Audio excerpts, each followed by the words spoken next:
अजोऽपि सन्नव्ययात्मा भूतानामीश्वरोऽपि सन् प्रकृतिं स्वामधिष्ठाय ಸಂಭವಾಮ್ಯಾತ್ಮ ಮಾಯೆಯ. ನಾನು ಜನ್ಮರಹಿತನು, ಎಲ್ಲ ಜೀವಿಗಳ ಪರಮ ಪ್ರಭು. ನನ್ನ ಆಧ್ಯಾತ್ಮಿಕ ಶರೀರವು ನಾಶರಹಿತವಾದದ್ದು. ಆದರೂ ನನ್ನ ಅಂತರಂಗ ಶಕ್ತಿಯಿಂದ ದಿವ್ಯ ರೂಪದಲ್ಲಿ ಅವತರಿಸುತ್ತೇನೆ.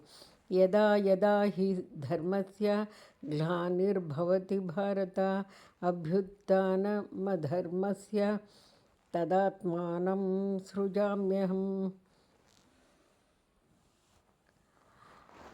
ಭರತವಂಶಜನೇ, ಯಾವಾಗ ಎಲ್ಲೆಲ್ಲಿ ಧರ್ಮದ ಅವನತಿಯಾಗುವುದೋ ಮತ್ತು ಅಧರ್ಮದ ಪ್ರಾಬಲ್ಯ ಹೆಚ್ಚುತ್ತದೆಯೋ ಆಗ ನಾನು ಸ್ವಯಂ ಅವತರಿಸುತ್ತೇನೆ.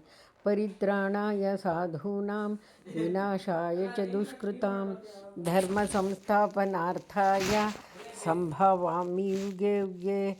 ಶಿಷ್ಟರನ್ನು ರಕ್ಷಿಸುವುದಕ್ಕಾಗಿ, ದುಷ್ಟರ ನಾಶಕ್ಕಾಗಿ, ಧರ್ಮದ ತತ್ವಗಳನ್ನು ಪುನಃ ಸ್ಥಾಪಿಸುವುದಕ್ಕಾಗಿ ಯುಗ ಯುಗಗಳಲ್ಲೂ ಪ್ರಕಟವಾಗುತ್ತೇನೆ.